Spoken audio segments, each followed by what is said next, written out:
Okay, thank you, John, for that. Welcome, everyone. And so many of you, we've got 87 at the moment and counting. We're absolutely delighted that you can join us tonight on what would have been Pete's 71st birthday. First, I want to say our thank yous as PCCS Books to John and Sandra at Online Events, because they've actually broken their August holiday rules specially to host this evening. And I can't say in just a few words how grateful we are truly for that and how much we appreciate it. And I also want to thank my colleague Katie, who has similarly abandoned her much needed and richly deserved holiday to coordinate this evening on our behalf. So I won't talk for long because John's already done the outline of how the evening is going to work. I'm just going to say that I'm hoping you will all have a glass or a mug or of whatever of something to hand, because at the very end I'm going to raise a toast to Pete.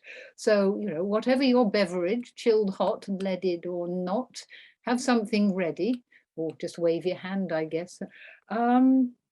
And just briefly, I joined PCCS Books as its commissioning editor just as Pete was starting to move towards retirement, although thankfully he never did quite completely. But my role was to step into his shoes, and I think I managed to occupy about a toe cap of one of them, because Pete was so much more than a publisher. He was a teacher, a writer, a thinker, an activist, a mentor, an influencer, a troublemaker in the best sense, a questioner, a friend, an inveterate communicator. I think he was born to tweet. And it's a massive space that he's left for all of us, I think, which tonight we're going to try and fill with our memories of him, of the man and of his work. So, and the other thing is, yes, I'm going to be a sort of conductor, more a bus conductor. I have a bell, a very big bell. And if people go on a little bit longer than I'm saying 2 minutes, but then there's a bit of wriggle room, I might bong the bell just politely to suggest it's time to stop. And if they really can't stop, then John will pull the plug on them. Anyway, but I don't think that's going to be necessary. So I'm not going to introduce the speakers. I'm going to ask the speakers to introduce themselves, but some of the pre-recorded ones, I don't think they have introduced themselves, so I will introduce them. And with no more chat from me, I would like first to welcome Maggie Taylor Sanders, who needs no introduction. Hello, everybody. It's just absolutely delightful to see you all. Thank you so much for being here. I'm sure you'll forgive me for reading what I'm wanting to say this evening. Those of you who came to Pete's funeral, either in person or online, will have heard most of this already. What I wanted to cover in the funeral and now is the essence of Pete, and that hasn't changed. So I make no apologies for doing it all again. But I see today as an opportunity to reiterate and mark what Pete Sanders stood for, what drove him every day, right up until the morning of the day he died. Pete was all about what was right and good, well, most of the time.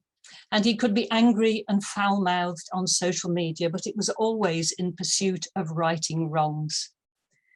Pete never did or believed anything by halves. Everything was black and white. As a matter of principle, there was little space for nuance and shades of grey.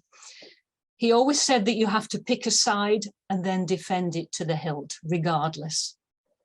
Of course, this blind sticking to a position also gave him the skills to be a faithful ally and friend, as many of you here will know firsthand. Pete had an idyllic childhood until he had to grow up. Secondary school and the early death of his father really shot Pete into a different world that he neither understood nor wanted. But it set him off on the track that was to become his life's work. He started while at university as a Samaritan, as a helper at Off the Record, a counselling service for young people in Newcastle. And this was a perfect fit for Pete's natural helping abilities. And after his psychology degree, he trained full-time as a counsellor and then taught psychology. He always talked with huge fondness about these teaching times. He was a natural and coaxed many reluctant learners through the fascinations of psychology. Damien Liptrot being one of his star pupils, and I've seen you here, Damien. How wonderful that you could be here.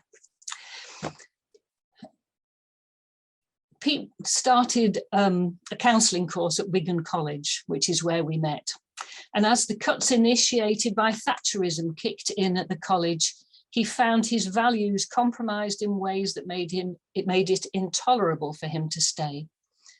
So with some spare time on a Greek holiday, we mused about ways he could escape, and we hit upon the idea of him writing books. He knew so much and could obviously write, so it seemed like we had hit on the ideal solution, as you do when you're young and naive and everything's possible. And the rest, as they say, is history. PCCS Books is still going stronger than ever, reaching people all over the world, with Pete's books selling thousands every year. Next year will be the company's 30th anniversary, so watch this space for a wonderful celebratory conference to mark it. Following his heart attack 7 years ago, instead of retreating into a quiet retirement, Pete saw it as a ticking clock and that he'd better get stuck into his mission before his limited time ran out. What Pete Sanders was really about was making a difference in the world. It was his mission in life that was not diminished at all by his physical limitations. Although it was increasingly a real struggle, he'd continued to teach, write books, conduct workshops, and give wonderfully uplifting keynote speeches at conferences. He was just unable and unwilling to stop, constantly working to right the wrongs of the world, which he saw arising mainly from the me generation, built entirely from the greed encouraged by the Thatcher government and the toxic neoliberal politics we are saddled with today. Pete fought back by building an us narrative and standing up strongly for anyone who, from no fault of their own, just didn't fit the unforgiving and unkind capitalist agenda and were lost by the wayside. Pete was skilled at seeking out allies and putting seemingly ill-matched individuals and groups together where their values coincided and they could be stronger and more effective together. One such is another author and famous researcher, Richard Bentle, who was idolized by Pete, hopefully here with us today. Pete knew the cause would be much helped if he could gather Richard into the fold, so he set about systematically placing nuggets of gold in his way until he managed to convince Richard to write for us. Pete was truly overcome with amazement when Richard agreed. And typical of the self-effacing man he was, Pete would never have dreamed that such a famous man as Richard would ever have said, "Pete was one of the kindest, nicest people I've ever known, and I've also learnt a lot from him over the years. He is hugely respected and loved." Pete learnt early in life the values of community and helping each other, especially those through birth or life circumstances found themselves on the wrong side of a wholesome life.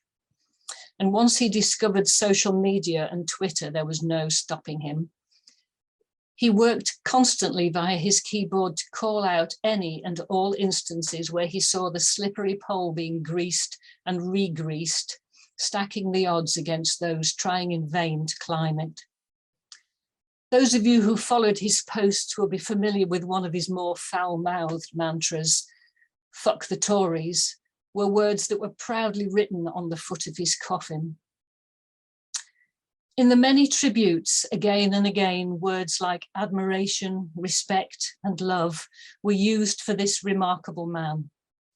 Pete was a remarkable man, of that there is no doubt. And if you also share an admiration, a respect, a love for him, then use his example as inspiration and make your difference in the world. Be brave and stand up for what's good and loving and kind. Thank you, Maggie. Silent clapping is going on. in all of them. Right. Well, next on is Pete's brother, Rob. Can we unmute Rob? So Rob, yeah, we should be able to hear you now, Rob. And Hi, good. Can you hear me? yes, we can, Can loud indeed. and clear. Jolly good. Right. Well, first off, I'm sorry to all the people who I've just suddenly thrown a great big spanner in the works because, yep, I look a lot like Pete, and there are occasions when I sound a lot like Pete as well. So my apologies if you suddenly think that there is a voice coming from beyond the grave. That's not true. What I wanted to share with you tonight is a very personal message, and it speaks really to who Pete Sanders was. On Monday, the 12th of May, 1970, our dad died. On the Sunday morning before, Dad had a heart attack and was rushed to Dudley Road Hospital in Birmingham. On the night of the 12th of May, there was a phone call to our house to say that if people wanted to go to the hospital to see him, they should make that journey now. I decided to stay at home, and Pete went off with Mum to the hospital to see whether the worst news imaginable was actually going to happen. In the very early hours of the morning, Pete came into my bedroom. I'd already decided that if they came back before morning, the news was not going to be good. But Pete came into my bedroom, and with the words, "He's gone," really conveyed that the worst news that a 14-year-old boy could be given by his 18-year-old brother. The fact that Pete volunteered, if not insisted, that he was the one to come and tell his young brother the worst news that anybody can imagine, speaks to who he was. Over the past few years, I've had my troubles with depression following huge pressures at work, and speaking volumes to who he was almost a daily occurrence, because Pete instinctively knew the right thing to say, or when the right thing to say was just to shut up and listen. That was exactly who he was. I'm proud to say that I'm the only person on the face of the planet that can say Pete Sanders was my brother. Love you, Pete, and thank you for everything that you did. Cheers, guys. That was lovely. That was just lovely. Thank you for that. Now, I think two of our colleagues, starting with Di English, would like to say a little something. Di, can you be unmuted? I'm just asking you to unmute now, if we can do that. Yeah. Am I unmuted? You are indeed. Oh, goodness. No, try muting Di, eh? My heart's beating. Oh, go for it. Okay, so my story about Pete is a few years ago, this is a very short story, but a few years ago, Pete asked if I was expecting the postman to bring me lots of Valentine's cards in the post, as Valentine's Day was only a couple of, 2 or 3 days away. And I said, you are joking. I haven't had a Valentine's card since I was 16 years old. And lo and behold, I received this saying, an admirer. I received this saying, be my Valentine. I received this saying, Be my Valentine die or I'll die, I received this that said, roses are red, violets are blue, to kiss Diane English, I'd join the long queue. So that was Pete for you. He made an old girl very happy with 4 Valentine's cards on one day. Thank you. I'm getting shaky now. Oh, that's just amazing. Right, now Jill. Hello, everyone. Yeah, also a colleague, a long-standing colleague at PCCS. Yes, yeah, I've been with PCCS Books for the last 18 years. It was just a little afternoon local job I was going to do for a few months, and met Maggie and Pete, and here I am 18 years later. I don't know if it's widely known, but we always saw the frivolous side of Pete in the office. He was always up for a laugh. And I don't know if everyone knows, but he had a really big love for fireworks. So tonight, when it gets dark, we're going to light this for you, Pete.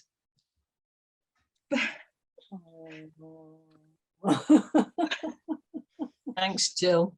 Okay. Oh, that's I cool. know why I loved fireworks. Oh, shame we can't all troop out and stand in the garden. Right. And then next is in fact another former colleague from PCCS is Heather Allen, who was a long-standing colleague and person who was very central to PCCS Books. Hi, there you go. Hello, everybody. Hi. Yes, I worked at PCCS with Pete and Maggie for 14 years, and I've met so many of you through those years. Gosh, my very first impression of Pete was in the kitchen at Llangaren, and my impression was that he thought I wasn't really the right woman for the job. And as it turned out, I actually wasn't, because I was joining as an admin support for a few hours a week, and I was totally rubbish at bookkeeping. But Pete and Maggie, being Pete and Maggie, rather than sending me out with my coat into the cold, said, oh, let's have a go at sales and marketing. Go on, you just develop a role, do something with this, see what you can do. We don't really have time. And I was there for, like, you know, Jill died 14 years. So, and that was, you know, that sort of nurturing side of Pete, and of course Maggie. I mean, I totally include Maggie in that. I spent a lot of my PCCS time going to conferences with Pete, which was absolutely multifaceted. But a lot of it was nurturing. Pete was looking for people who might want to write for the first time. He was encouraging people. He was talking to students at the book stand about their courses and, you know, how they were developing, who might like to write this, you know, what's, you know, where do you think you might be going? Talking to the other speakers who just, you know, Pete's combination of, he was such a thinker and such a brilliant critical thinker, and he was such a great, he was so good with words, and it was just such a killer combination, because he could, and he was the third thing being, you know, great thinker, great critical thinker, brilliant with words, brilliant with people, and he was, you know, inspirational. I think that word we used a lot tonight, but he genuinely was, and I would watch him calm down the nervous. I'd watch him soothe the shy. I'd watch him, you know, he just had that brilliant way with people, and people really loved him.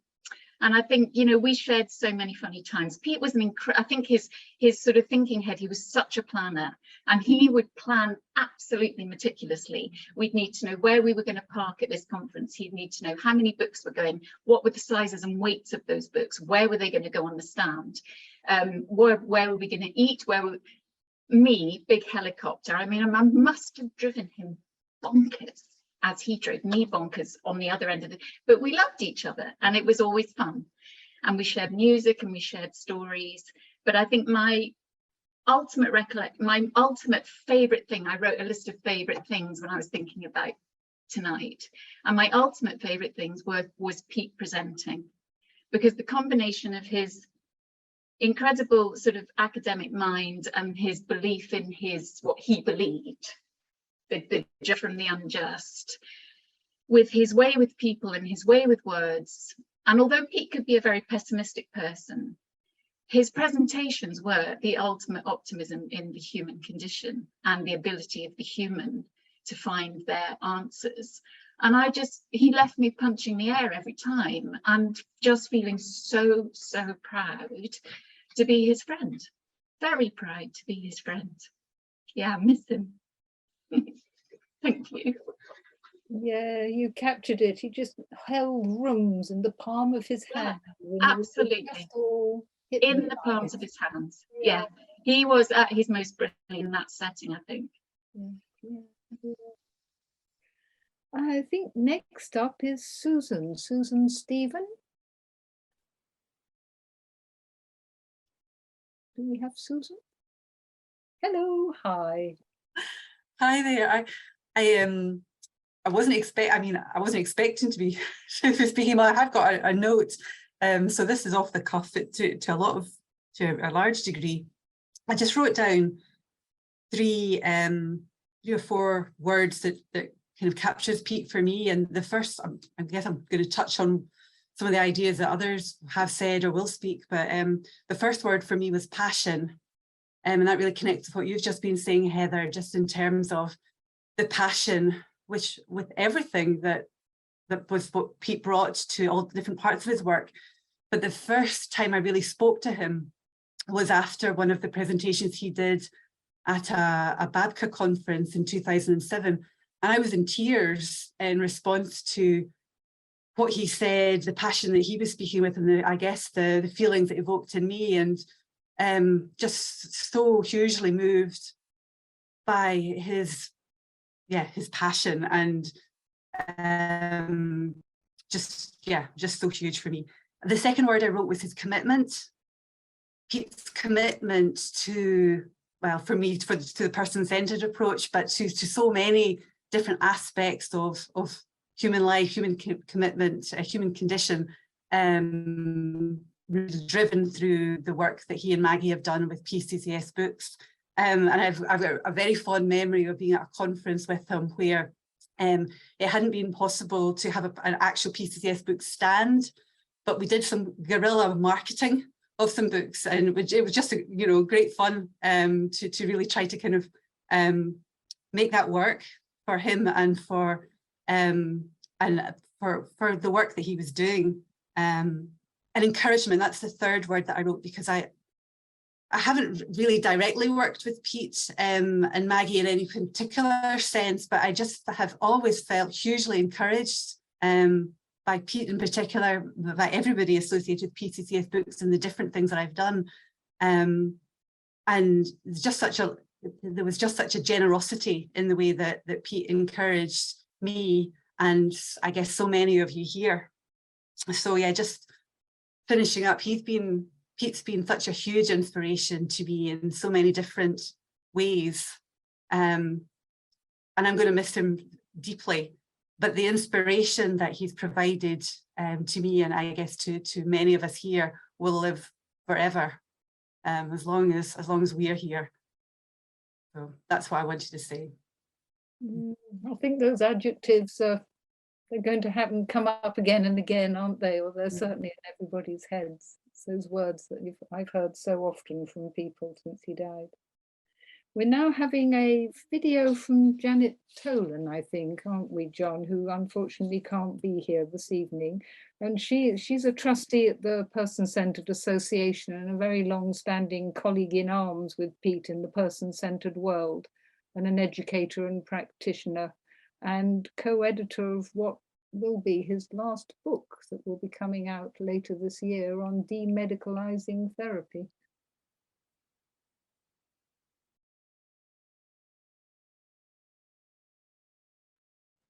Hi everyone. If you're watching this, it means I can't be there in person. I'm sorry for that. Memories of Pete. Don't know where to start. He was part of my professional life since the 1980s, when he ran a person-centered course in Wigan and I was involved in the Manchester courses.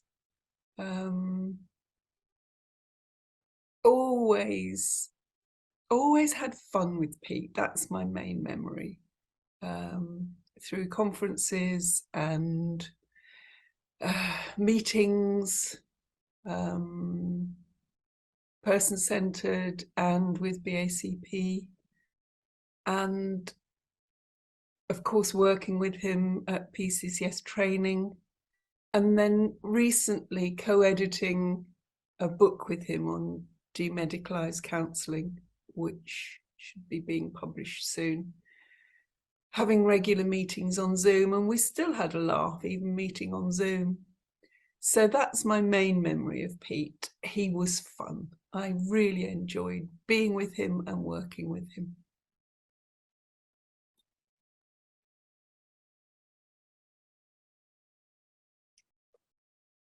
Next on, all the way from Ontario, I think, is Brian Levitt, who is a much published author with us. Thanks, Catherine. I'm going to stick to script because I tend to be chatty, and I timed myself. I know I'm under 3 minutes. I'm not under 2, but I'll give this a go. So it's Jewish tradition in these situations to speak directly to those who have died. So that's what I'm going to do today. Pete, when I approached you to publish my first book, folks were arguing about whether non-directivity is a thing or means anything. And the ones who think it doesn't mean anything still don't get it. But you got it. You always got it, and supported those of us who spoke up about the value of other people defining themselves and directing their own lives. At that time, there still wasn't a book that collected voices of people who understood it. And that gap in the literature was both unthinkable and offensive to me. And I wanted to correct that. And I told Barbara Broadley, and she said, take your idea to Pete Sanders. And I did. And you embraced it enthusiastically.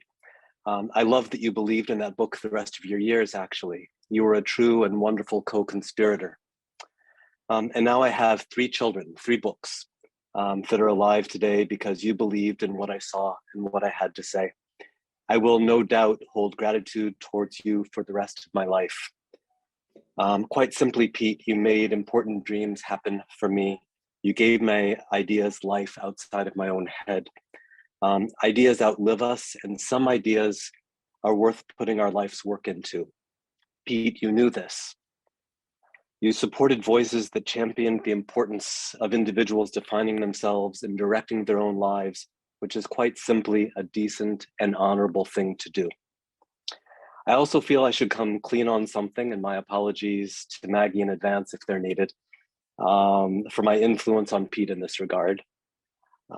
Since others might want to claim this very special influence, I've decided to quote Pete directly from his Facebook post from 3 years ago. And he said, thanks to Brylev, I'm Brylev on Facebook. I have seen the light. No, not in his fantastic new book that I've had the privilege of reading before it's published, but in his attitude towards his political leader. I don't like the circumstances that lead up to folk having to write stuff in answer to Johnson's unfunny, flagrantly self-interested evil shit, but I appreciate the signs of resistance. I'm tired of feeling I have to write something amusing, critical, or clever in response. So every news item or cartoon or meme about him, we'll just get one reply from me: fuck Johnson. So also, Pete, I never shared this briefest of stories with you, maybe because it's so absurd. Not long ago, someone was telling me that my books are so radical that I really should be with a radical publisher. I thought you would have laughed also. And now, Pete, I'm going to make you uncomfortable with even more praise. In my eyes, you always fought the good fight. You were clear and constant, and you lived an honorable life. Today, I know we're celebrating your 71st birthday, but I also celebrate your first birthday in our blessed memories of you that will surely live a good long time. You planted such good seeds. Happy birthday, Pete Sanders. Oh, thanks, Brian. Thank you. And we have another video, I think, from Gillian Proctor, who sadly again can't be with us this evening. Gillian is, well, many of you will know her, lecturer, writer, long-standing colleague and friend of PCCS Books. Oh, that was very alarming. I thought she'd arrived suddenly. Over to you, Gillian. Hello, everybody. I'm really sorry I can't be there in person or in real time. Trying to look at how to say that. Today for Pete's birthday, because I'm on holiday at the moment, but I'm glad that I can contribute by this recording. For Pete's 71st birthday. Pete was a man of principle and passion. He had radical politics, was against any us and them divisions and any practices and theories that dehumanized others.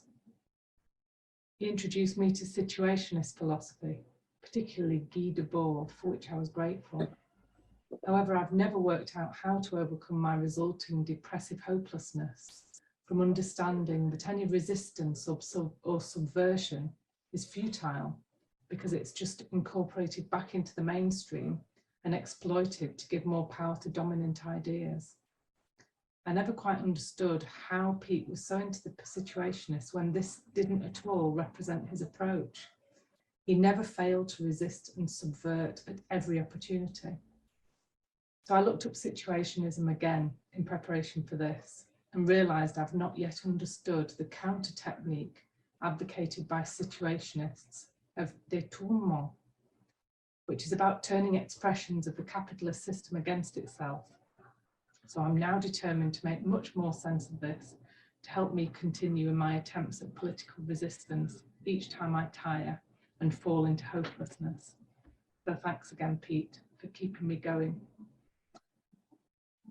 Pete's love of the situationists exemplifies some of his character that I appreciated deeply: his criticality, his theoretical rigor, his intellectualism, and his clear politics. It was probably these characteristics that were the root of much of the writing work we did together, and the basis of everything he brought to the profession of counselling, psychotherapy, and mental health education and publishing, and where he's left a huge gap that can't be filled. However, through these shared political interests, I got to know many more sides of Pete, and these are the ones I miss most as a friend, particularly his loyalty, his humour, his arrogance, and his humility, and his love. Pete was a one and only, and he was our Pete. He was a talisman, a cornerstone of the approach, a charming and crucial frontman to the PCA band. I will always miss him and be grateful to have had him in my life.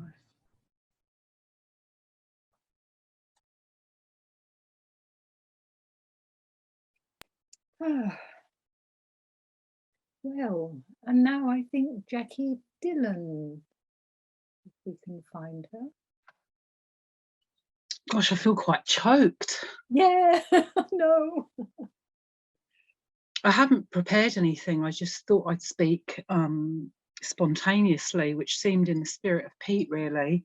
It's so lovely to see Heather and Maggie and you, Catherine, and so many other people here that loved Pete. I first met Pete over 20 years ago at a conference, and that was often where we bumped into each other at conferences, huddled in a corner, swearing and being pessimistic and angry and laughing.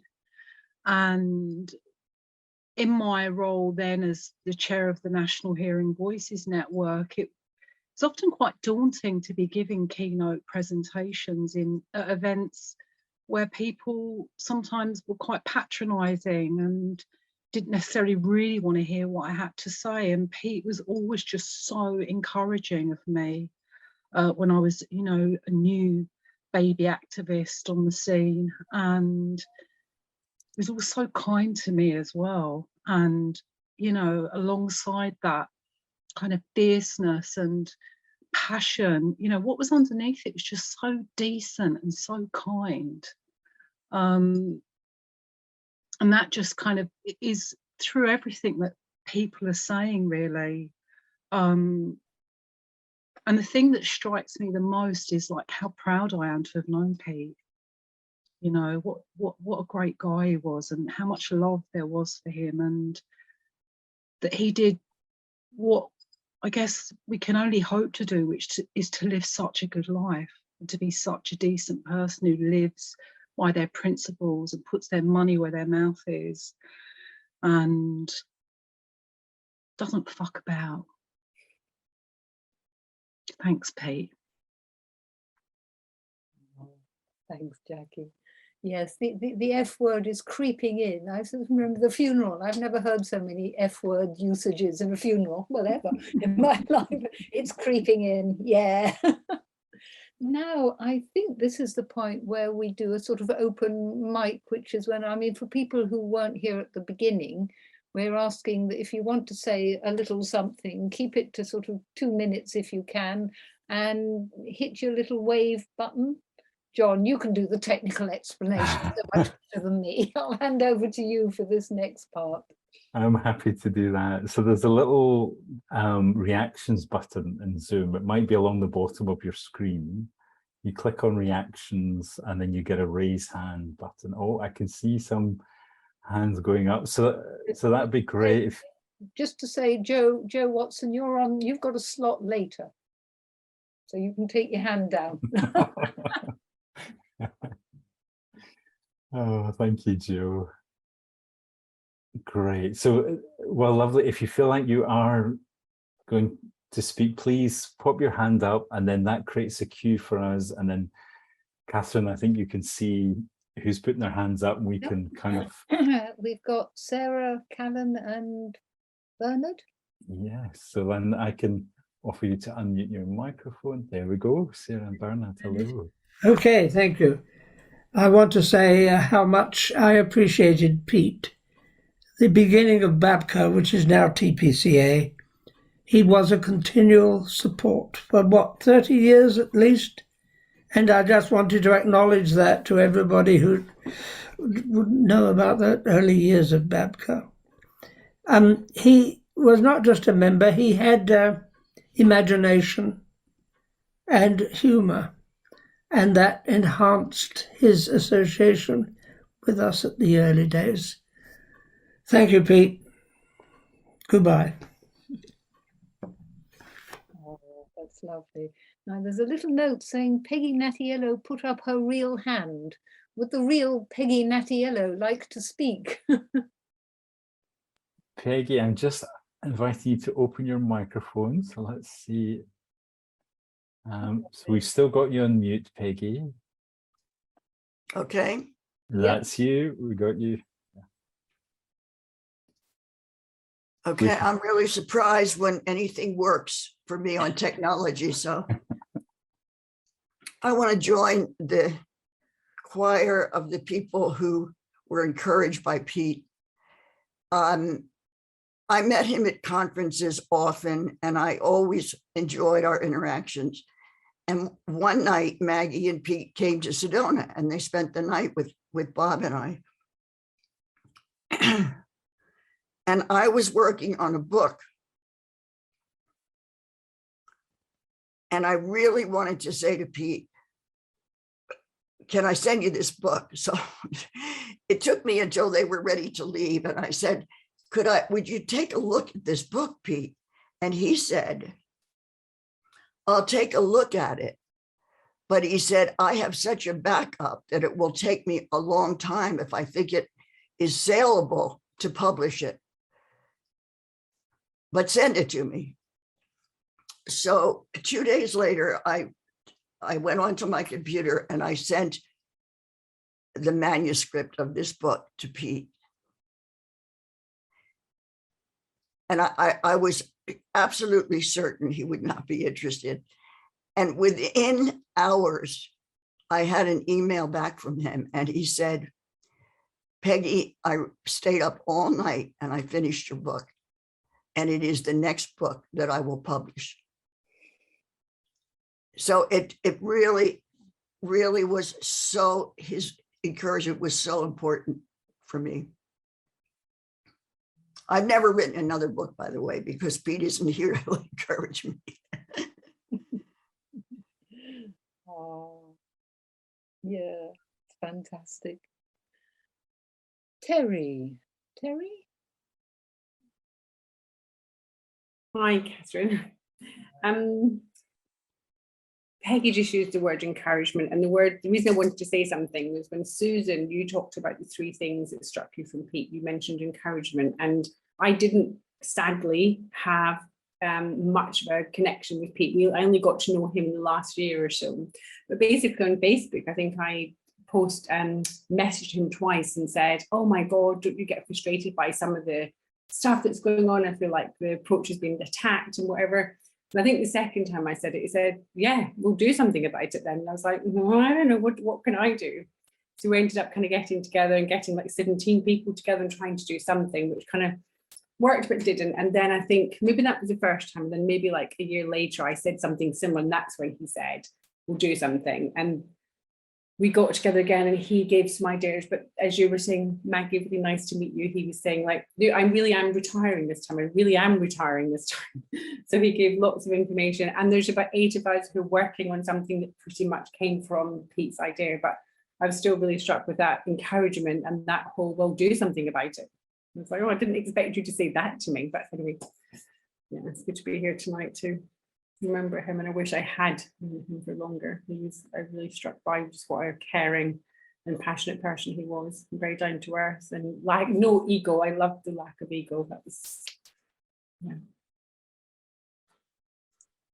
There's a little story just appeared in the chat room. I hope it doesn't vanish before I read it, from Sharon Hall Ship, and she writes that he was a very dear friend, funny, caring and generous, and with Maggie and her partner Richard, we formed the legendary quiz team, the 4 Pillocks of Wisdom. I think that's just splendid. Now, Kay? No, it's Ellen. Close. Yeah, close. Oh, you're called Kay's IPA, so. Yeah, Peggy doesn't have to worry about technology because you can all see that we're actually Kay's IPA too. And in fact, we're Alan and Kay, lifelong friends. And for me, that began when we were 5. And now we're both 71. But we didn't work in your industry. We were just friends. But I couldn't have missed this for the world. I've got a couple of points to make. We did work together. The first time I think was in 1968 or 67 when we were 16, and we both helped Pete's dad, who was doing some shop fitting in the centre of Birmingham. That was the first time. The second time perhaps was probably to do with, I was in the Cubs, Pete progressed to the Scouts, but we won the Bone Trophy together, which was another fantastic thing to achieve in Birmingham. And then finally, I've got a note for Robin. I view the image of Robin and the image of Pete, which he referred to as being, they're pretty much identical. But I'm a third person, I'm from the outside, and I can tell them both, you both look like your father, John. He's the one who started it. Happy birthday, Pete.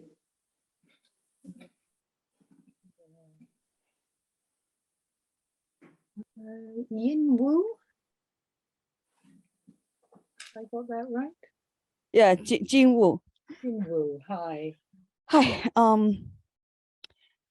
I'm originally from China and have been living in the States for 31 years. Today, actually, my 31 years anniversary, landing in Chicago.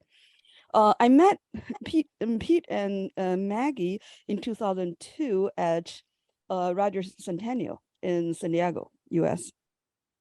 And I remember them selling books, and I approached them. Then after that, we had quite some email exchanges, because at the time I would like to translate some of their books into Chinese. And Maggie, I think I had a more email exchange with Maggie than with Pete. And Maggie said they would like to reach the readers directly in China, but then it turned out Publication is even more regulated than banking in China, so that just wouldn't work. And in 2008, when the World Congress of Psychotherapy was in China, and I and my mentor Margaret Warner are organizing some symposium, and then Maggie and Pete briefly would like to go, but they said it was the cost too much, it was too difficult. But they sent like maybe 50 books, 50 different books to China, and I donated them to a university. And then fast forward to 2-3 years ago, during the pandemic, I was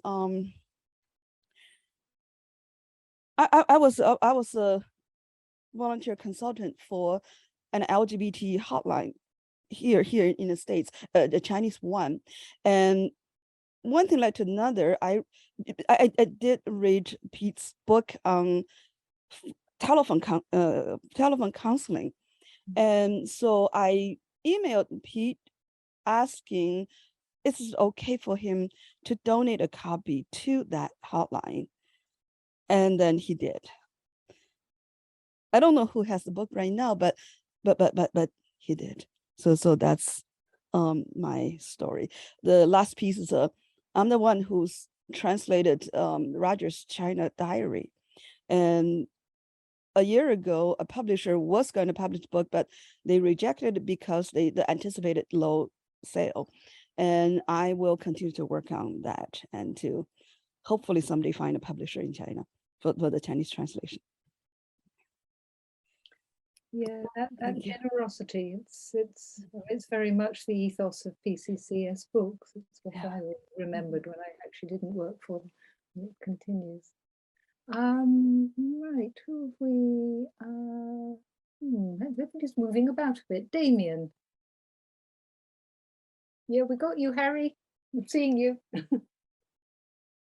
Damien, yeah?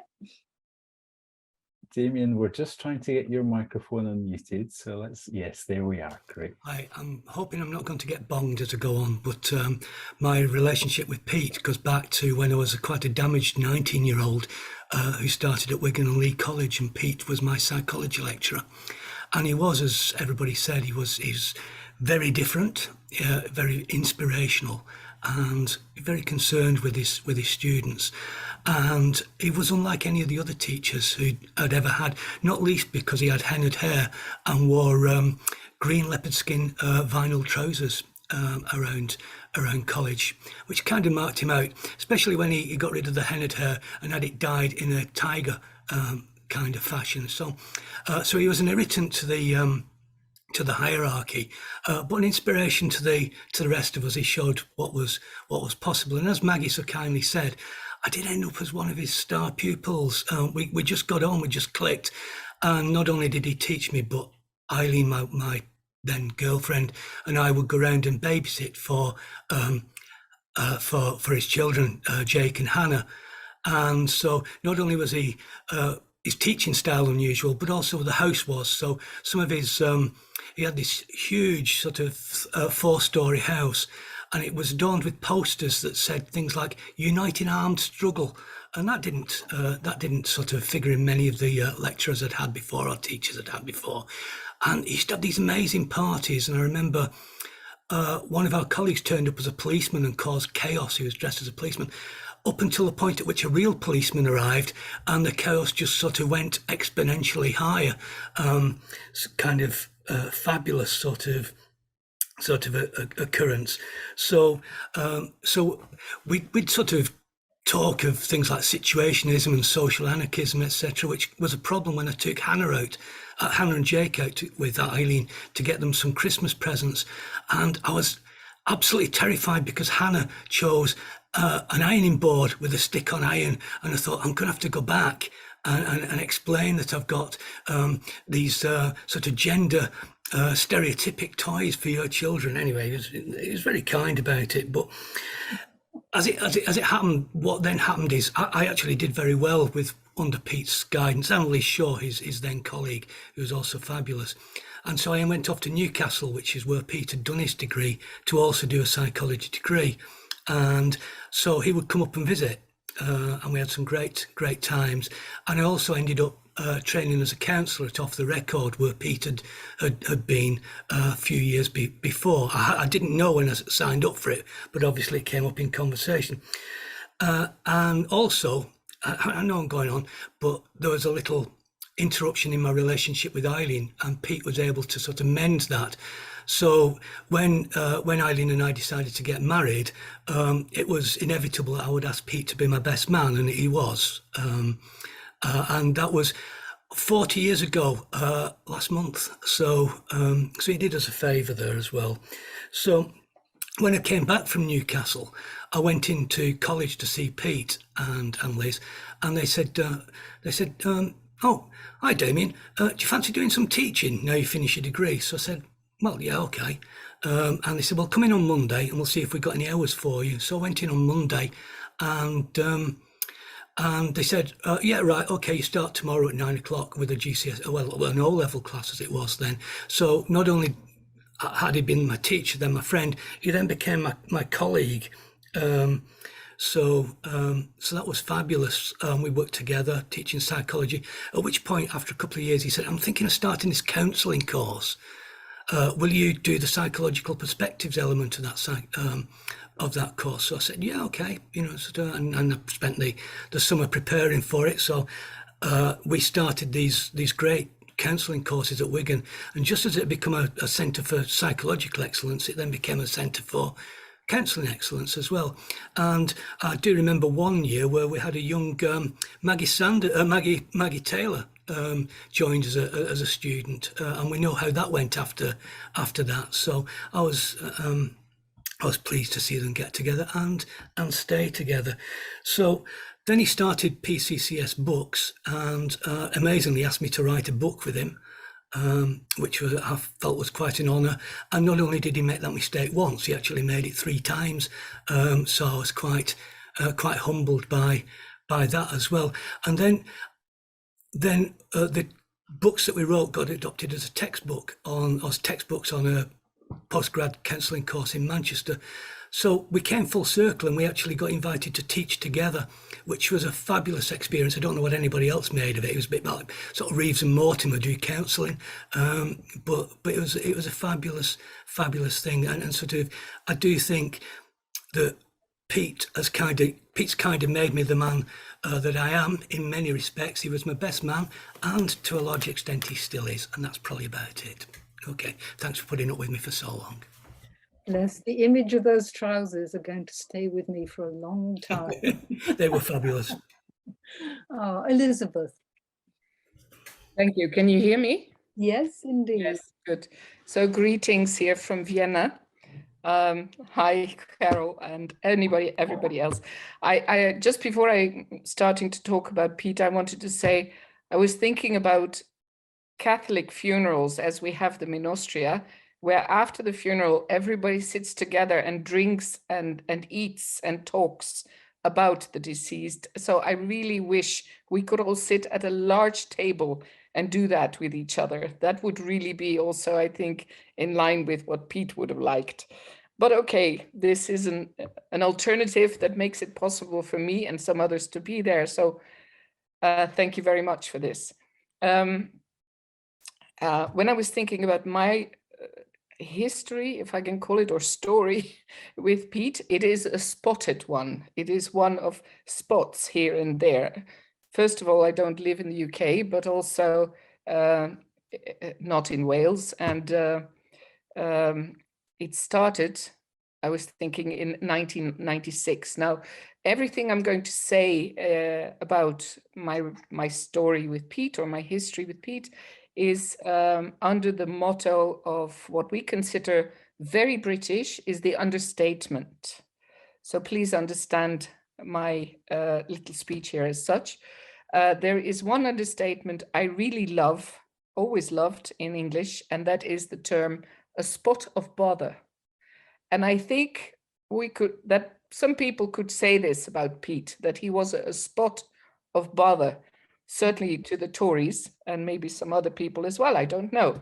In any case, when I met him was 1996 in a conference in Austria in Gmunden, I was a trainee and I was involved in organizing this conference, International Person-Centered Conference in Gmunden, where Piet was present, and it was organized together with Peter Schmidt and Laura Corbij. Peter Schmidt is also not with us anymore, but if he could, he would be, I'm sure. And I met Piet there, and I remember talking for a long time on the evening where we had a concert and then afterwards a ball.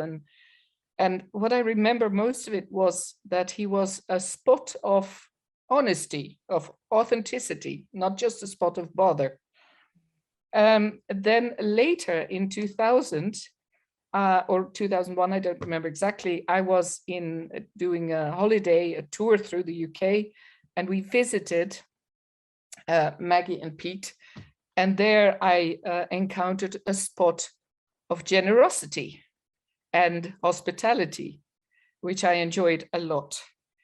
Then later we met at other conferences. I just remember now one in the Netherlands in 2003, but I was also invited at some point to contribute to a series of books about empathy and contact and congruence and so on, which was a spot of surprise for me, I would say. I was so impressed that I would be invited to something like that. I would never have expected that. And I felt a lot of gratitude for that. What happened then is I started working for the EU, and I had many, many meetings and courses in different countries of the European Union. And on one flight from Madrid to London, who sits next to me on the plane? It was Piet. So that was a spot of surprise and very, very unexpected. So destiny sometimes plays interesting games. And after that, so it was the last time I saw him, I was in contact on Facebook with him, and there he stood out, of course, with his statements. But one I remember also very strongly was his speaking up for Lesbos, the Isle of Lesbos, which all of a sudden was abandoned by everybody because there were so many immigrants from Syria and other Arabic countries. And I had been to Lesbos a few times, so I felt a strong connection. And I had a Syrian immigrant living with me. And so I had quite some conversations via Messenger and Facebook with him on that. So there I also think that was a spot of connectedness. So to finalize it, I'm coming back to the beginning, because what stays with me most is his openness, his authenticity, his directness, his principle. And I was brought up to be a polite and sensitive person, but that other side of me really admired him for not being polite and for his fuck Johnsonness. So I would end this by saying that he was also in some ways a spot of influence for me. Thank you. Oh, I love that spot of bother, yes. There's a message here, we've just missed them. Harry Geibels and Lydia Sapuna from Cork, who are actually in Greece at the moment, and they couldn't stay, they were waving. They've just left a message saying, we love Piet and think often about his visits to Cork. Now, who's next? Oh, hang on. Jesus. Yeah, somebody with a dog. Hello, Sally. Sorry, I can't see your name. No, for some reason, no, I've got something is blocking your name. Sally Chisholm. Oh, John, you switched me on right at the right time. The dog. Oh, here Sorry, we go. Here we go. Lucas, come here. Looky. Oh, well.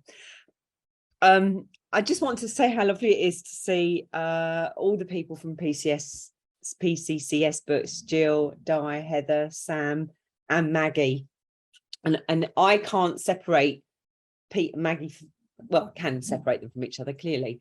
But for me, you know, such a tour de force, the pair of you together, Maggie. So I can't imagine how things are for you, my love. And I also met Maggie and Piet 20 years ago now at Carl Rogers' 100th birthday, which always made me think, oh, we're celebrating his birthday and he's dead. So I'm kind of holding that with Piet today. And I feel really fortunate to be amongst family, Robin and Pete's mates. But at that conference, it was the first time I had asked for something, which was to have a reduction as a bursary to go to the conference. So I got the kind of good deal to go to the conference, but I didn't have a lot of money, and I paid for my training. And at the conference, and I have told this story before at BAPCA meetings, I was looking at a book, and next thing, Maggie and Pete, Maggie said, take the book. And I've never forgotten that. I've never forgotten that kindness.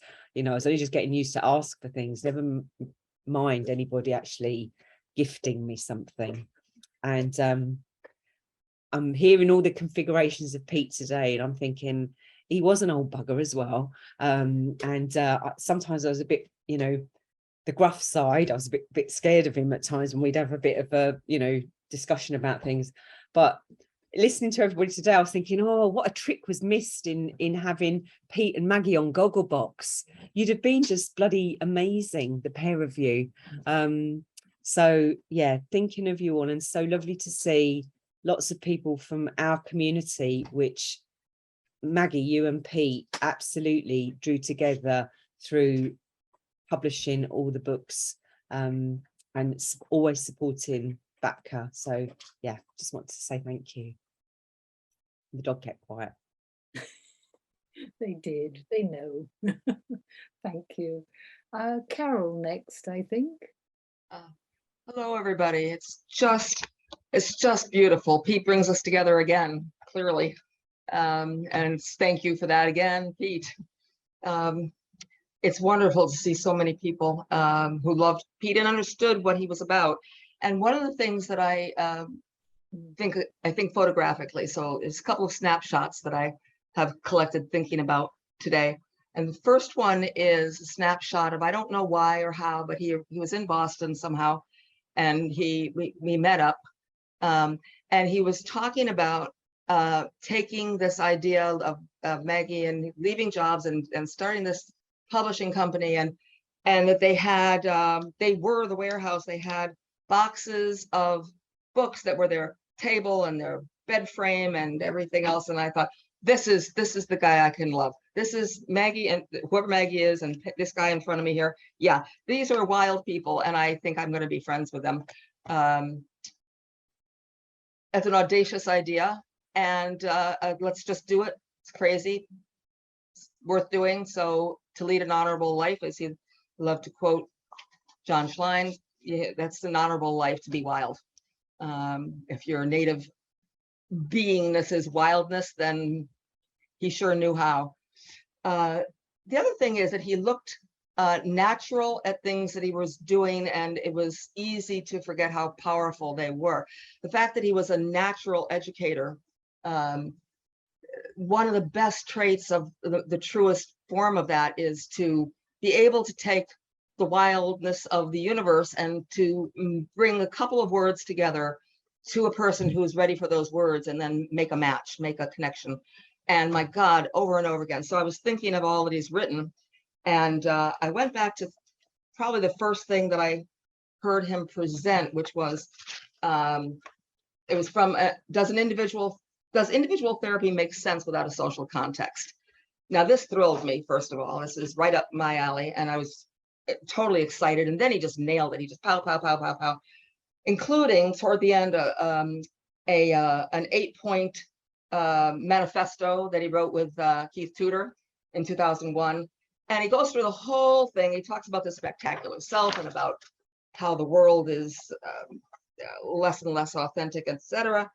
And my favorite part is this, the ending, where he does this whole analysis, this political analysis, and then the economic, and then he goes to what we have to do. And then he says, it's very tempting to close with a dramatic turn to the guy that did the Spectacular Self book. Myself and fellow therapists, we have to make a decision about our place in the world. Is it to be revolution or suicide? And pow, there's a question to stay with me, to stay with us.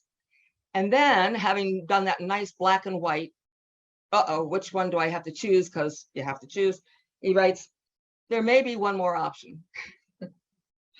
And he went on to say what the option was: to use theory and practice to improve the lives. But the whole point is, after the black and white nonsense is accepted and understood, then what do you have to do? You have to go beyond it.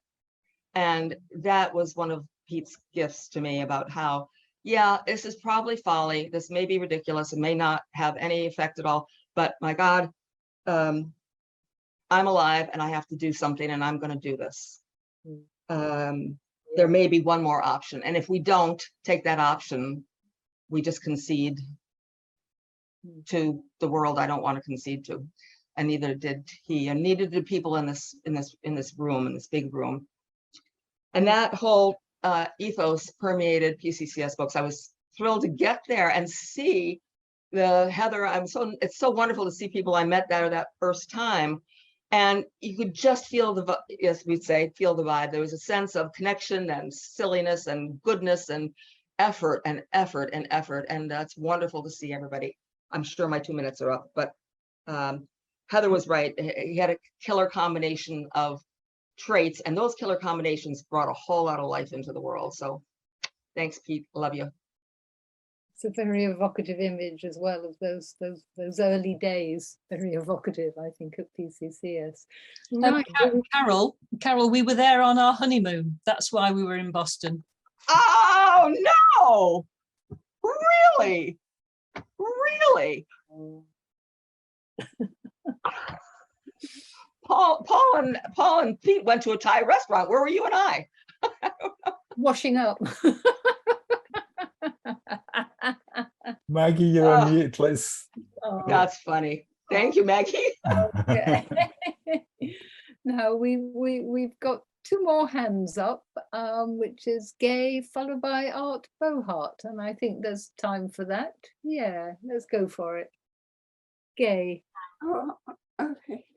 Well, first, it's very early here in Hawaii, and I'm not an early bird, and I didn't expect to speak. But some of you reminded me of some stories that I'd like to share. Now, when Yin spoke and Sally, I think about the 2002 100th birthday for Carl, and there was such a large contingent from Europe and certainly from England and Ireland and Scotland. And we had lots of, famous speakers and politicians speaking, and Peter, Paul, and Mary were, singing for us, and Charlie O'Leary, we were roommates with my husband and I. And Charlie got up and sang at Pete. Anyway, there was a lot of politics because it was 2002, and one of the people there was a candidate for president who we'd invited. So all of a sudden, and there's 400 people, right? So Yin, thank you for reminding me of this. 400 people in big community. And we love big community, I do. And it seems so inclusive and gathering. And then all of a sudden, a contingent got up and said, we don't want to deal with American politics. That's American focus again, you all. And those of us who want to leave, let's go and do our encounter groups. And a bunch of people got up and left the room. And Pete was among that group, or the catalytic voice. And I thought, oh my gosh, we're breaking up the community. And then I thought, oh my gosh, there he is walking his talk. We're talking about politics. And Pete and that group put legs under their hope, as I used to say about Carl, and they got up and they did what they wanted to do to make it meaningful for them. And thank you for remembering that, Yin. Good for all of you who did that, who were there. I didn't feel that way at the time, but anyway, and the last story is, I never have had the courage to write a book like so many of you. Much of my work has been sort of action oriented, but Jillian and Pete were going to write and Mick Cooper and I can't remember the fourth one. We're going to write a book on politics and calling it Politicizing the Person-Centered Approach. So, oh boy, I was happy to be invited to write a chapter. And Jillian kind of walked me through it, and I've written some little chapters and things since on politics and stuff over the years. But, you know, I can see from all of you who really knew him and loved him and saw the cornucopia of his character. And I'm grateful to be a visitor to this group today and feeling tears for lots of reasons with you and with lots of our loved ones who are gone. And Pete has joined. So onward, everybody. We got a lot of work to do. Oh, thank you, Gay. That's another image of Pete, isn't it? Oh, so Art, you're probably rather early, or are you early or late? Okay, I wrote something here as I was listening to everybody else. One of my memories of Pete is how much of a great defender of person-centered values he was. And I want to emphasize person-centered values because I can remember times when we were talking about things when he could be pretty critical of person-centered therapists who didn't necessarily always uphold the values. And I just really loved that. I thought it was really helpful in helping me clarify my own sense of person-centered values. His clarity about our values has in no small measure both kind of reinforced my confidence in them and helped me maintain my own clarity. And I also remember how supportive he was of me. I'm a relatively shy type, and at some of those early person-centered conferences way back in the late 90s and early 2000s, he actually sought out me, you know, to initiate conversations. And he was always just very supportive of what I was doing and my ideas. When I came over to England once in the early 2000s, he volunteered to come into London to meet with me, and we had a nice lunch together or dinner. I can't remember for sure now which. And then of course he and Maggie had me and Karen come and stay with them in their wonderful hermetically sealed house. When I was over again in something like, I think 2013. And again, I just always found him so supportive, and it just really helped me kind of have confidence in what I was doing. And then last but not least, of course, PCCS published my last book, my most recent book, and Pete wrote a wonderful foreword to it. So I'm not going to say goodbye, because as long as I continue to espouse person-centered values, his voice will always be with me. Thanks, Art. Thanks. We're running slightly late. Are you all right, John, if we fit in one more from, I think Ivan's got his hand up? Yes, let's do that. We don't need to worry too much about the time. So Okay, well, we're doing fine. Let's pop Ivan in if you're still wanting to say something, Ivan. Yes, thank you. There's so much in some ways I could say. I certainly want to say that Pete's loss is a real loss for me, and I think very much for the person-centered approach and for the things he stood for and fought for. one of the things, I mean, I think he's done as much as anybody to promote the well-being of the approach and the development of the approach, particularly his ability to relate to people belonging to the different factions within the approach, and his producing that book, on the person-centered tribes, I think did a great deal to keep those different factions together in a community. But in sort of, although Pete had so many abilities, I think the key one for me was his ability to relate to you as a person, to really treat you as an individual and respect you and have fun with you, etc. Even though he had so many gifts and abilities. Thanks. That's a lovely way to. Right. Well, I think we move back to. We've got three more, I think. We're moving to Joe Watson, and we'll have a video from Mick Cooper, and then lastly Sheila Hall. So Joe Watson, are you there? There you are, Joe. Hi. Hi. Thanks, Catherine. Hi, everyone. Yeah, I did want to say a few words at Pete's funeral, but I wasn't quite brave enough, so I'm really glad to have the opportunity to do so tonight. And as many of you here, I've got many lovely memories of Pete. One of them was when we first met. I'd invited him to speak at a Disorder for Everyone at the first London event, and honestly, I was such a fangirl that I could hardly speak to him.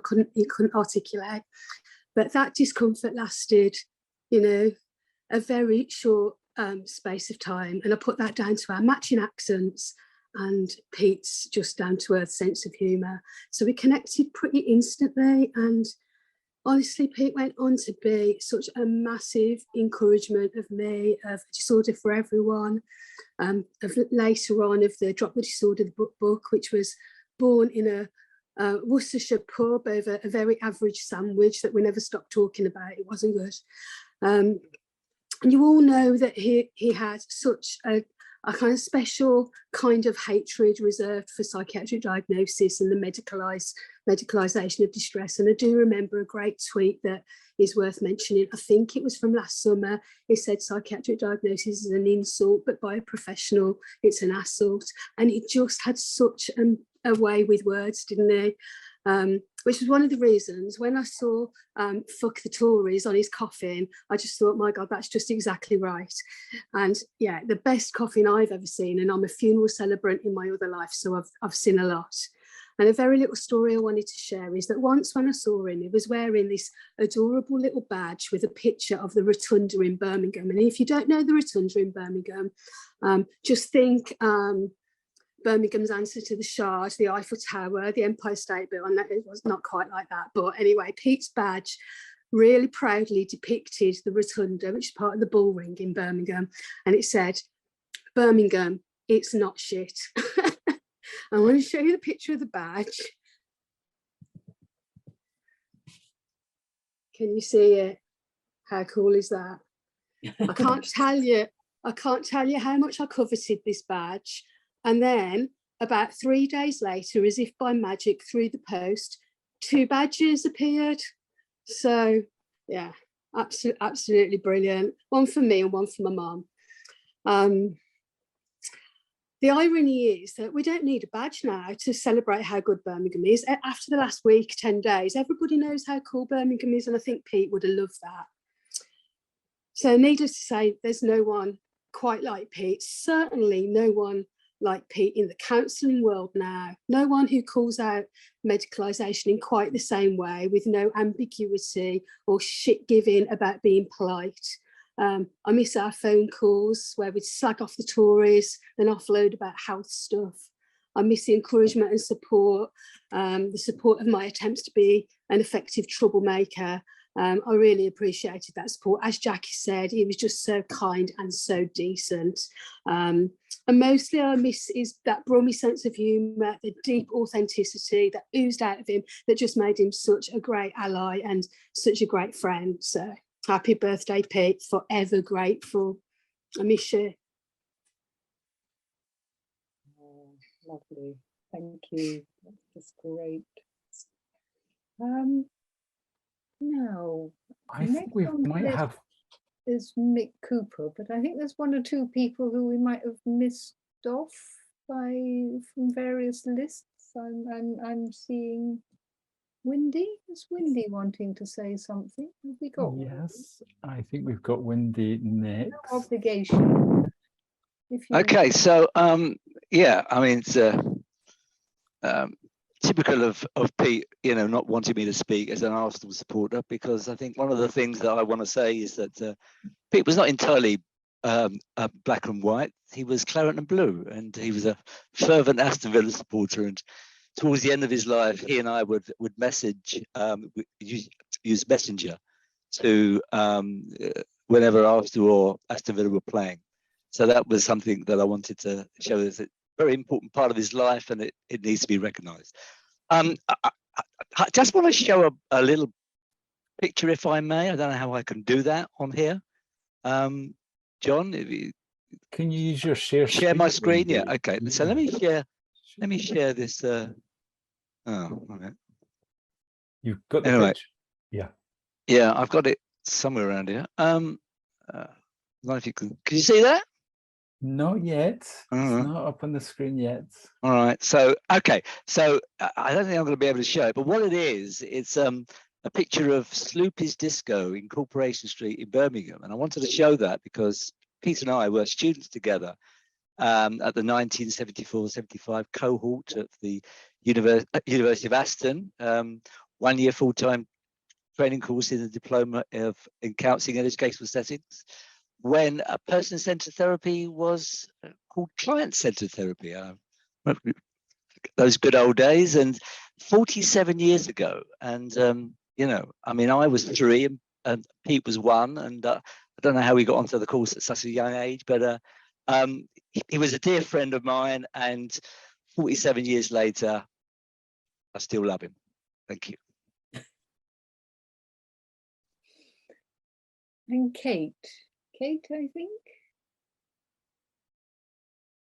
Oh gosh, thanks. I thought I'd No, got your message. Nope, you're there. Yeah, well, I'll just say what I wrote, really, that I miss him hugely. And actually what Janet shared really resonated with me was he was just so mischievous. There was so much about Pete that was just immediately outrageous and challenging and fun, and just readily sort of reeling off lists of fantastic bands and music and all the stuff that makes life worth living, really. He knew what he knew what mattered, and it was kindness. And as one of his presentations said about being nice, even though he wasn't always nice, because why would you be nice in the face of the horror that we're going through now? And there's times when I think I'm kind of glad he's not seeing what's happened recently, but I also miss him terribly in the way that Joe articulated it as well, because he was a great supporter of people who were trying to do stuff, and I miss him. That's all I've got to say. Yeah, that's a very, very important part of the supporter of people who are trying to do stuff. Right, so over we go to Mick Cooper on video, I think. I don't think Mick needs an introduction, does he? I think we know who he is.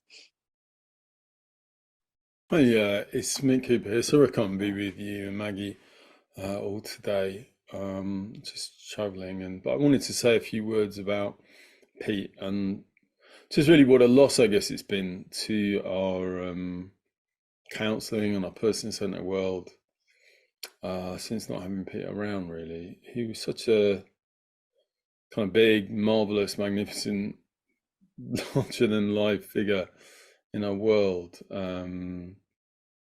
Really miss his presence.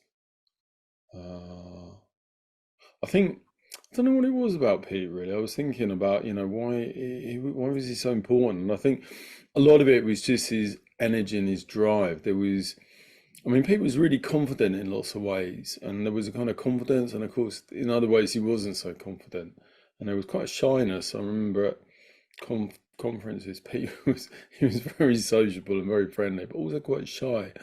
And he'd always be there, and you could always chat to him. And I think if you're talking about work, it's a bit like me in some ways. If you were talking about work, he had so many ideas, and he'd jump at stuff really. There was a kind of bounciness about him that you'd talk about things like, I remember him talking about the Tribes book, and he had an idea for it, and then he wanted to do the references in the margins, and then we did it, and then that, you know, things kind of happened around Pete, which is quite rare quality really. It wasn't one for sitting around and just talking about stuff. In fact, one of the things I noticed about him quite early on was he would always avoid the encounter groups. So he said, oh, I haven't got time for that. And he'd be in the pub whenever there was an encounter group at a person centre conference. And you'd have to kind of catch him up with it later and tell him what had been going on for you. And then he'd go, yeah. Yeah, but he had such an energy, and he was always kind of really, you know, if you're talking about books or teaching or training on a person-centered approach, and he absolutely loved the person-centered approach. And I guess it kind of links in with his politics. Pete was so political, and it was so important to him, his politics, really. It was right at the core of everything he did. And I didn't always see eye to eye on that. And sometimes we'd get into discussions, sometimes later on in some of the stuff, it was more tense sometimes actually with Pete. But he was really so passionate and so driven, and I guess that's what made him such an important figure in our world. And he was also so warm. I mean, I love that about Pete, you know, you could just go up and you could talk to him. I remember when I was going through a really difficult time in my life, he was always there, and he'd be ringing me up, and not just kind of available if I wanted to chat, but he'd be ringing me up, following me up, seeing how I was doing. He really cared about people, and I think where we disagreed about stuff, it was like we both cared, but I guess in different ways. But he was really deeply concerned about people and about well-being and about social justice and about fairness and about counselling and person-centered therapy making a real difference to our world. And, you know, for him, it wasn't in any way just a kind of clinical technique or a set of methods, although he wrote brilliant books about how it could be used in that way, really accessible. But I think even there, you know, he saw it as a social activity, a contribution to social change. And it's just there's not many people like Pete. There's no one like Pete. He was absolutely unique, really. And he supported so many stuff. He supported so many people. PCCS books, and him and Maggie just getting ideas developed and giving a space and a forum where people could say things that maybe the mainstream publishers couldn't say. And he also talked. I remember meeting with people like Sage with him, and he would talk to the other publishers, and he was respectful, but he and PCS did something very unique and carry on doing something very unique. So I guess Pete's left a real legacy in his books, in his works, in PCS, a real kind of heart and soul of counselling and therapy, that, you know, he'll be incredibly missed, but what he's contributed to our world is unforgettable, and will really live on for a very long time.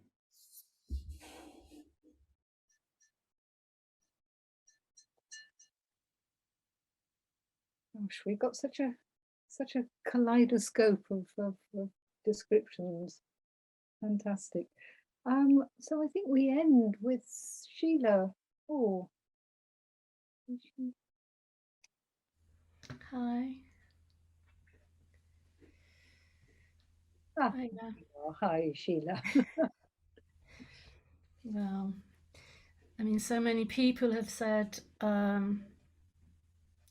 so much of what I might have said, so I'm going off-piste here with what I maybe thought about. I was sitting here trying to think, is this the right tone? But honestly, I can't believe Pete's 71 today, and I can't believe he's not with us. I can't believe he's dead quite yet. And it's like that bit when you have this party and everybody comes together at a funeral and there's somebody missing, you know, it's like it's a bit weird. And that's how it feels a bit for me tonight. And I'm seeing people who I've known. I hear people, you know, who met here and met there, and I'm seeing people I haven't seen for a long time, seeing new people, and it's like there's someone missing. But the high of it is, I am also really, I'm echoing something Sal said earlier about being here with you at PCCS Books, with you, Robin, his brother, and I'm really sorry, I can't remember Pete's friend's name with you, and you've known him for probably the longest anybody's known him in this room tonight. Because I suddenly got this image as Mick Cooper was talking of actually in some ways Pete was the front man of the band. And I guess you couldn't have done it without Pete, and Pete couldn't have done it without you, and also couldn't have done it without you, Maggie. It's like, you know, you're sort of up there as the front man. I'm using those genders advisedly for the band, the boy band type thing. There's one side of me professionally that says, echoing what I think Ivan was saying in some ways and what Art was saying about the being, I don't quite know who said this in this order, but a cornerstone of the approach. And PCCS Books, I said this at Pete's funeral, and I believe it really profoundly. PCCS Books kept person-centered therapy, psychotherapy, counselling, client-centered, whatever you want to call it, alive in this country at one point when we were in a real... we were in danger in the days before BATCA, and then when BATCA ended, and yet we have another organisation that is there. So I think PCCS Books and Pete's energy has really kept that going. And I think that one of those bits, if anybody's interested, is I think it got called in the end the Chicago Statement. And I think I remember it most because I remember Chicago, and I remember coming into the conference at lunchtime or dinner time, feeling quite nervous, you know, you're trying to look all grown up, you know what you're doing, and you're confident, and inside it's like, oh my God. And there was Pete and Maggie, and I think Pete had a couple of drinks because he'd sort of got up and go, hi. It's like, yeah, I'm okay. So that was one bit. The other bit is something about, and I'm saying, because I agree and I felt everything that people have said. And there was also, somebody mentioned, there's also the grumpy side of Pete. And I really enjoyed that bit, the grumpy, I'm pissed off, everybody can go to hell side. And actually, while Mick was saying he never went into encounter groups, my experience of that was that Pete was standing in the PCS store or somewhere grumping about what was going on and who was doing what, and I loved that bit. It was like that, they are the moments, you know, you sit, I don't like this, I don't like the food, I don't like this, and I'm tired and I want to go home. Of course, by the end of the conference, it never felt like that.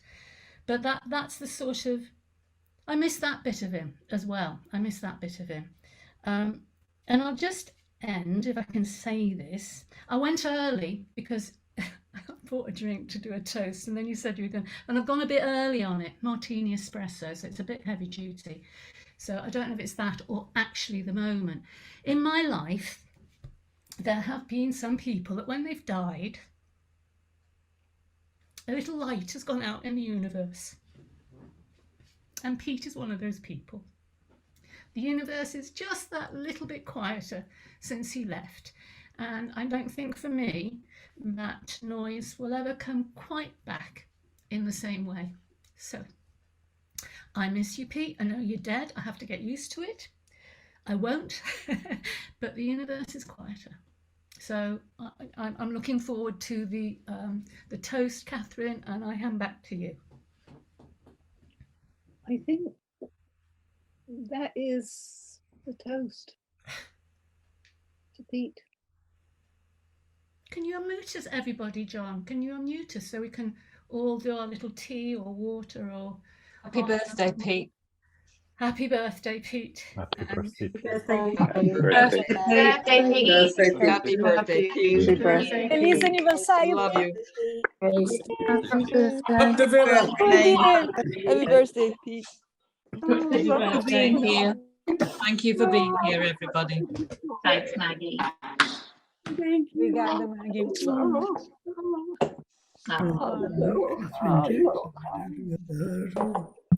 We have met her, yeah, a couple of Have we? times. Yeah. Thank you, everybody. Thanks, Thanks, Catherine. Maggie. Thanks Thank for you. hosting. Thanks, John. Thanks, Yeah, well done, everybody. everyone. Thank you. Bye-bye. Any more, Maggie, or have you? No, I think we're nothing more needs to be said. We all miss him. I'm happy to do that. It's a Bye. quieter universe without him. Thank you for giving us this possibility. If you want some bite. Bye, Teresa. Bye-bye. Bye. It was lovely, Sheila. That was great. You all for being with us and for all your stories. Such a wealth of stories that we've got now on the recording. It's just lovely. Yeah, wonderful. Thank you all.